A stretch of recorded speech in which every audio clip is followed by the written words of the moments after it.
Welcome back to Mock the Mock, where I take a look at someone else's mock draft and I'm mocking, give you my views, thoughts, and opinions. We got a good one for you today as we're at Yardbarker. Checking out Seth Trackman and his mock draft. Look, spoiler alert, 3 QBs in the top 10. I wonder if it's these 3 guys right here. But let's go ahead, get that sucker found out. But first, what's crackin'-lackin'? It's your boy Broshmo, just in case you did not know. So go ahead, become bro and subscribe. Leave this video a thumbs up if you enjoy the content as always. Let me know what you think in the comment section below. Let's have that nice, beautiful football discourses. We have Caleb Williams going in 1 with the Cardinals. We're going to be seeing this one awfully a lot. Spoiler alert. Just because as long as we're projecting the Cardinals at 1, it's easy just to be like, okay, well, maybe they move on from Kyler Murray. They'll find a financially acceptable way to do that. They'll get good draft capital and they'll just take Caleb Williams, new coaching staff. Let's go ahead and get our guy.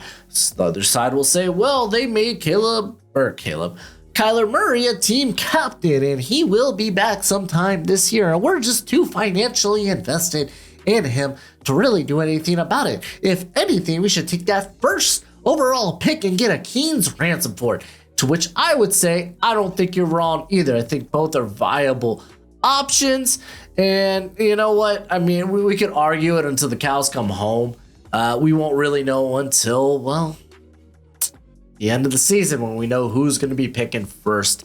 Absolutely. Then we could really rev up the discussion here. More so, let's just kind of focus on Caleb Williams, the prospect. One of, if not the best improviser in college football. He can do it with his legs. He can do it with a cannon arm. Literally, he throws laser strikes. Like, he throws some fastballs that are like, you know what? Take a little off that, Caleb. You're going to murder your receiver's hands. Just a little bit. But yeah, no, he is a very highly touted quarterback prospect. And for me right now, it's like, it's Caleb Williams, and then there's a large gap in between him and Drake Maye. I think Caleb Williams really is that good. Okay, let's go to the Arizona Cardinals get it back to back, baby, and they're going Marvin Harrison Jr. It makes all the sense in the world. Whatever they do at 1, I think regardless, you want to walk away with Marvin Harrison Jr., pair him up with Hollywood, Michael Wilson, Rondale, I don't know, is Greg Dortch still on the team? I think it's irrelevant. Just go grab some good playmakers for your new franchise quarterback or for Kyler Murray. But in this case, it would be the new franchise quarterback. So, and I mean, Marvin Harrison, he is looked at as the best non-quarterback prospect in this class. Olu Fashanu going to the Indianapolis Colts. I'm kind of on the fritz about this because I think Burhan Ryman he's looked solid thus far. I feel like he's been fine. You got Braden Smith on the other side, so it's like, are those really replaceable? Like, I mean, if anything, it's Ryman. Maybe kick Ryman inside. But I get it for Shanu. He's a very highly touted prospect as well. A lot of people viewed him as a top 10 prospect last season before he decided to return. Other areas the Colts can go here. I think Brock Bowers could make a lot of sense. I know people were like, oh, tight end first top 10, that never works. And it's like, he's more than that, man. He is a playmaker. It's like, well, look what's happened to Kyle Pitts. And honestly, that's more, I feel like that's less on Kyle Pitts and more on the scheme that he is currently in. We saw the flashes his rookie season. Just because last year Marcus Mariota was his quarterback before he got hurt. He was, I think, the highest in terms of uncatchable targets last season, and that was included among receivers too. So, and then this year it's very apparent that, okay, this team wants to run the ball first and foremost, and if they don't have to go to the pass game, then they won't go to the pass game. So I feel like that's unfair to be like, well, look, it didn't work with Kyle Pitts, and it's like, that's not entirely true. You're missing a lot of context there if you just say that. So like that's me pitching Brock Bowers. Other areas, I mean, we could add more pass rush as long as Gus Bradley's your DC. You're not going to be blitzing a ton. He only blitzed once in the game against the Jaguars, and guess how much pressure they got? Actually, they got all right pressure. It was more so middle of the pack. I think they were.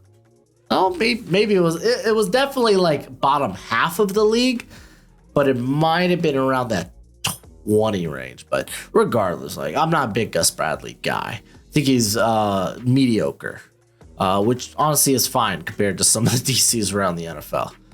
So like, yeah, Fashan, I don't know. You could pitch Fashan to be okay. All right, we got Drake May going on the Tampa Bay Buccaneers.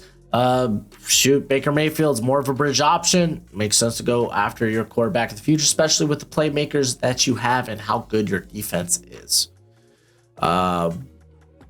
Yeah, that's all I really want to touch on that one. Joe Alt going to the Tennessee Titans. I'm a big fan of Joe Alt. I think this could work regardless if you see Slater as a guard or as a tackle, because then, okay, let's say Slater. Skronsky. So, like, Skronsky, if you're like, well, he's a tackle, then it's cool. Then Alt's your left and Skronsky's your right.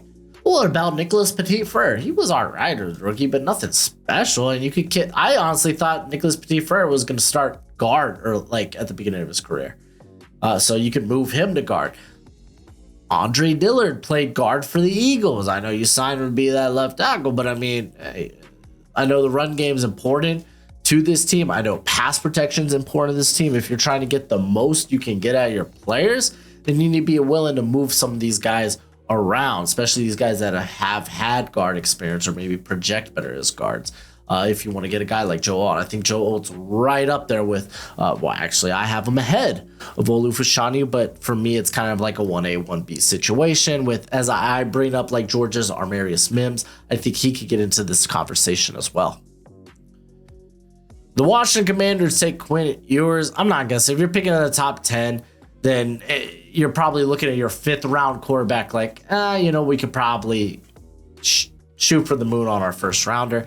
Quinn Ewers going here. Ewers had a big game against Alabama. We know he's got very quick release, a good arm, does sometimes struggle with the downfield accuracy. And I think we kind of saw that bits and pieces in the Alabama win.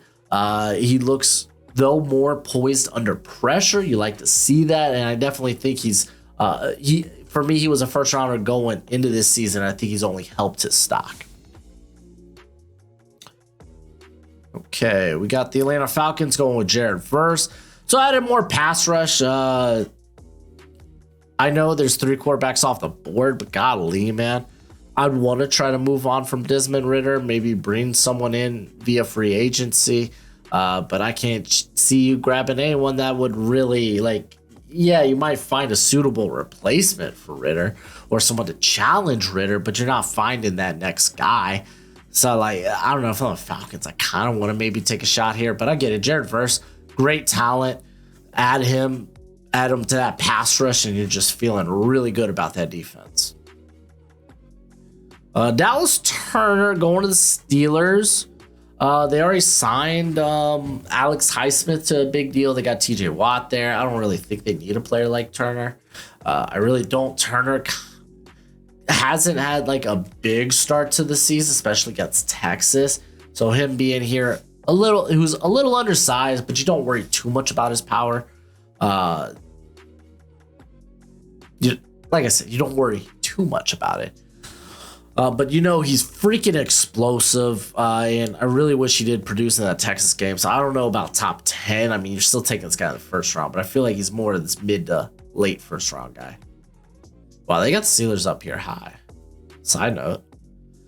Michael Hall going to Ohio State, from Ohio State, going to the Chicago Bears. Listen, the Bears double dipped on the interior with Gervon Dexter and Zach Pickens. Even if only like one of those, let's just say one of those guys end up working out, it's like, well, we need someone next to him. It's like, your pass rush sucks. It does.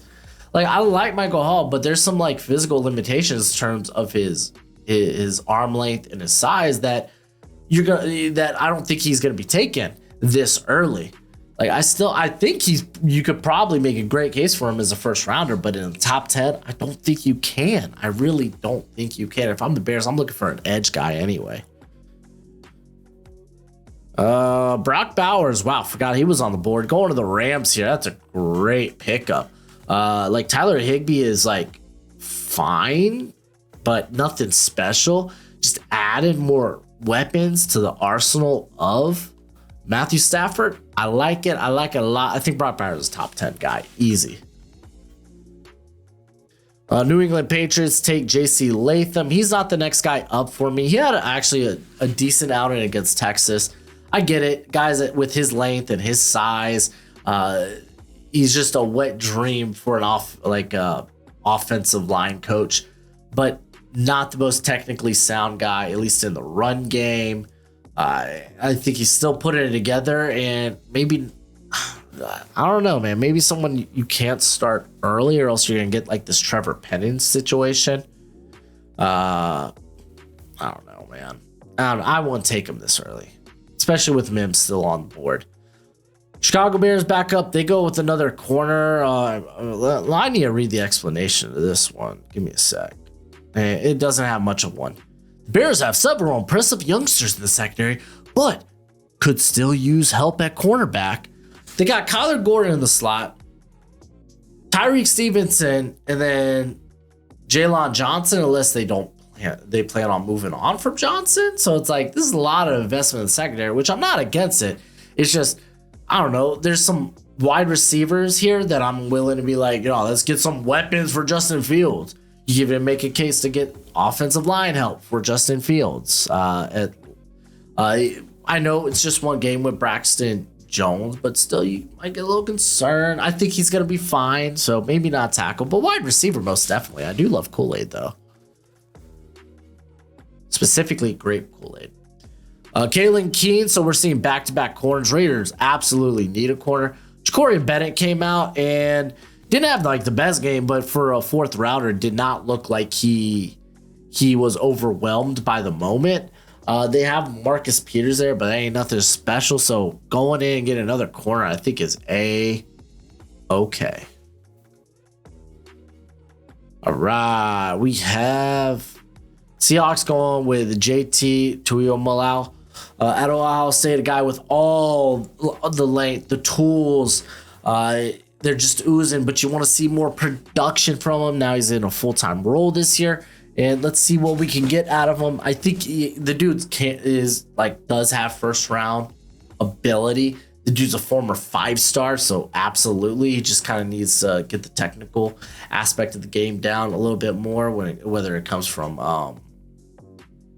how he defends the run, his gap discipline, his technique with his hands, his moves in general. So like we've seen what the upside can look like. Just go to that Penn State game last year where he just utterly dominated. But we need to see it consistently if he's going to be taking this high. The Seahawks, man, they got their edge group's a little disappointing. I know they got a lot of names there, but I feel like none of it's really coming to fruition in terms of having like consistent pressure. We got Emeka Ibuka going to the Giants here. Does feel a little bit more the same, but I mean, I in terms of the type of receivers they have, but I think that's fine. You get a consistent target on all levels of field, very shifty route runner, pair up with your vertical guy in Jalen Hyatt. So I think that's fine. Just adding more weapons for Vanilla Vic, I think, is a great way to go. We got at 16, the Minnesota Vikings. They opt not to go quarterback, and they go with Braylon Trice. I'm going to click something real quick. Braylon Trice. Someone was trying to tell me he got hurt, but I saw nothing about that. He did not get hurt. Okay.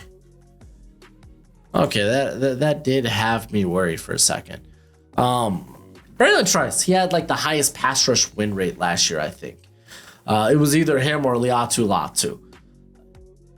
And this dude was doing it with a club on his hand. He's got a big, meaty frame and has pretty solid explosiveness and bend for a guy his size. But you love what he does with the violence that he plays with. Minnesota grabbing someone opposite of Danielle Hunter, or if they think Danielle Hunter doesn't have future plans with Minnesota, regardless, grabbing more pass rush go a long way. Minnesota has thus far through 2 games have struggled to consistently get pressure on the passer. Xavier Worthy going to the Packers here. I would have loved to get a guy like Keon Coleman. I have him higher on my board, and I think he's a bit more of a fit of what you're probably looking for to complement with guys like Romeo Doubs, Christian Watson, and whatnot. I think you get a very scary trio. It's like, oh, they also have Jaden Reed. It's like, yeah. But Reed, they invested in the 2nd or 3rd round with. So it's like, I mean, you could definitely hit up the position again if you want to. Like, if you're the Packers, there's a lot of different ways you could go, and you can kind of just let the draft come to you. Worthy, he brings some speed. He can create after the catch, but he is thin. He isn't the most consistent. Doesn't have the most consistent hands. Like, drops are just going to be something that you have to deal with when it comes to him. So 17 might be a little too high, especially with Malik Neighbors and Coleman still on the board. Saints take Jeremiah Trotter Jr. I guess keep in mind, Demario Davis is up there in dog years, so maybe you're looking for someone to play alongside Peter Warner, but like Trotter, this year's been kind of so-so. It's been a little lackluster. I don't know. I don't really think there might be a first-round linebacker in this class, like, in all honesty. But I get it. Trotter has some name recognition with his dad, so like I get it. But like, if I'm the Saints, I want to hit a more high-value position, whether it's like pass rush or something. I mean, you even have stinking Jerzon Newton still on the board. Donovan Jackson going to the Broncos, so we see the first interior player come off the board. Great athlete, very explosive. Guy has all the tools, just kind of needs to bring it together in terms of how he uses his hands and whatnot. Could be a hot riser, again, just based on those physical tools. Like Alex was telling me this, he wouldn't be surprised that if you think he could play tackle as well, because honestly, I don't think it's out of the realm of possibility. Who is opposite of Quinn Miners? Is it Quinn Miners? I think it's Quinn Miners. That doesn't sound right.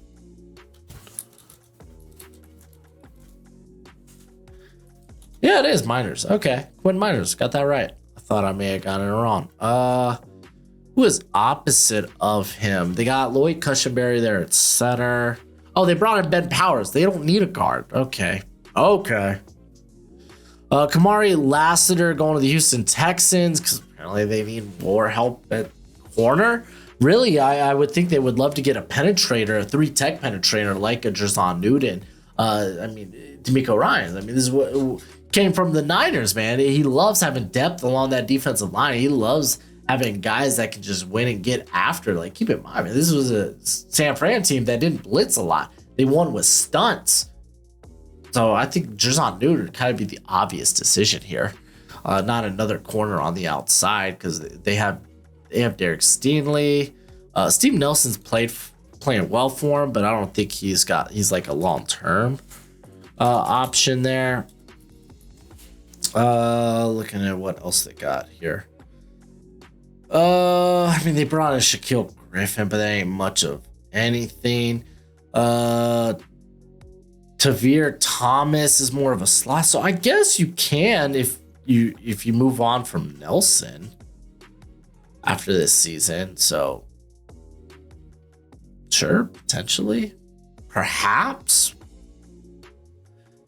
Do they have anyone injured at the corner position? Doesn't look like it. So okay, maybe not out of the realm of possibility.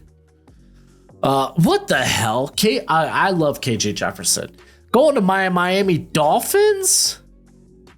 Unfortunately, Tua has struggled to stay healthy during his pro career. Wait, when was this made?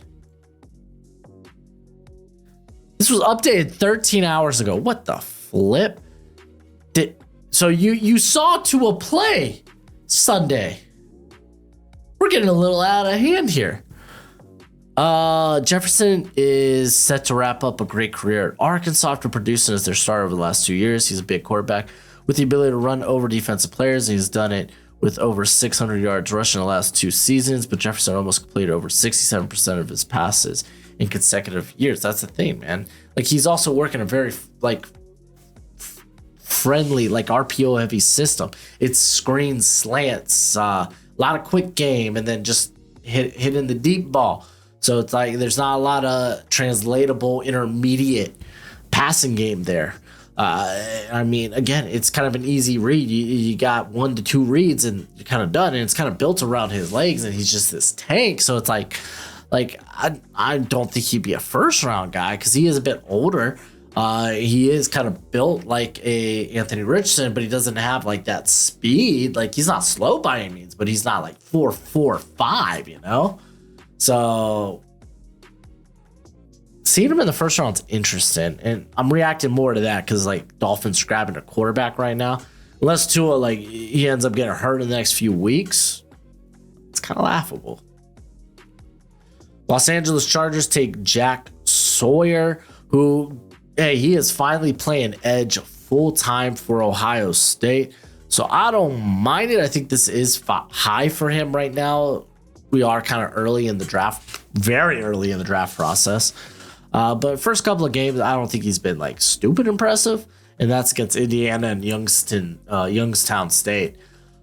So I don't think it will warrant a first. They could move on from Khalil Mack after this season, so it's like I don't think that it's a strange pick at all. Jaguars, we could cover this real quick. Trent Baalke loves physical, athletic freaks. Mason Smith, physical, athletic freak. Yo, this is the exact play. This is kind of messed up. This is the exact play where he tears his ACL. Like this right here, going for that celebration, like right here, and then he'll go up in the air for a little like air punch, like da, and just comes down wrong. Why would they do that? Why would they show that? Like, why would this be your pitcher? The Detroit Lions take Leonard Taylor. I think that's cool. I love Leonard Taylor. He is kind of getting used more as a nose tackle recently for the Hurricanes. But I like him as a penetrating 3 tech, though that's kind of what they're doing with a Lee McNeil. They've had him shed weight, though. I mean, Lee McNeil could literally play in a nose tackle, no problem. Maybe you want 2 penetrators there because, I mean, Levi Ozarike often hurt. Isaiah Buggs, they did re-sign him, but like I think his best utilization is a depth player. So like I can see it. There's routes you can go. If he's the top guy on your board, go for it.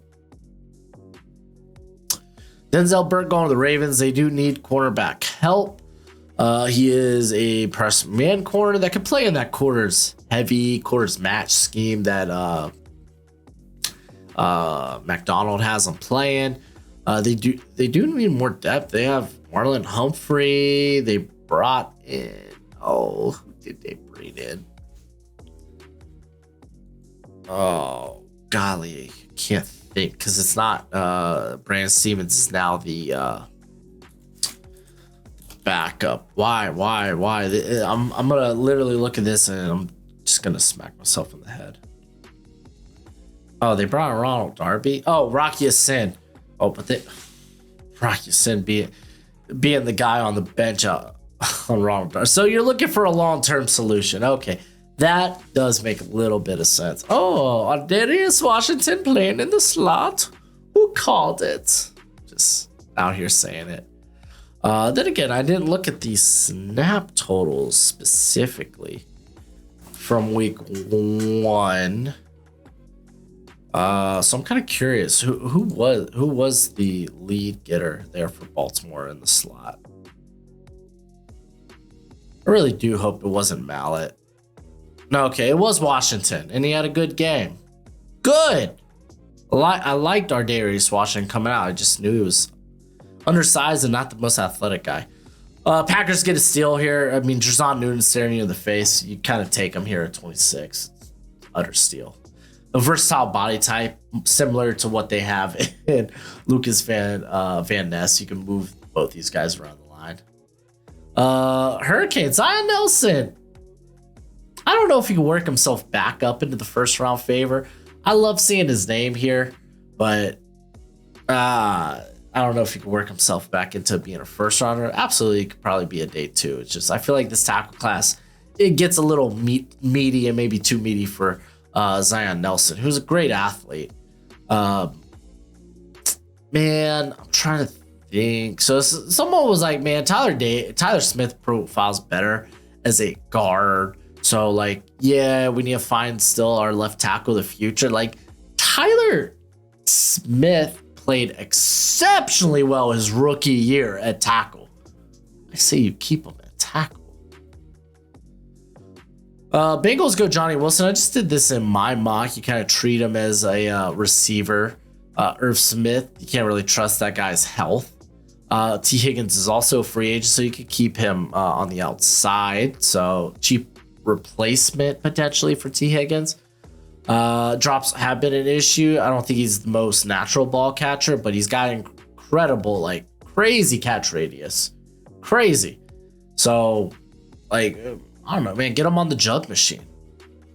Like freaky build. Freaky athleticism at that size, so yeah, go for it. Javion Cohen, I'm not gonna lie to y'all, I think this guy's a mark for the Hurricanes, and this is coming from a Hurricanes fan. Like honestly, Cohen going to the first round, I think is a bit.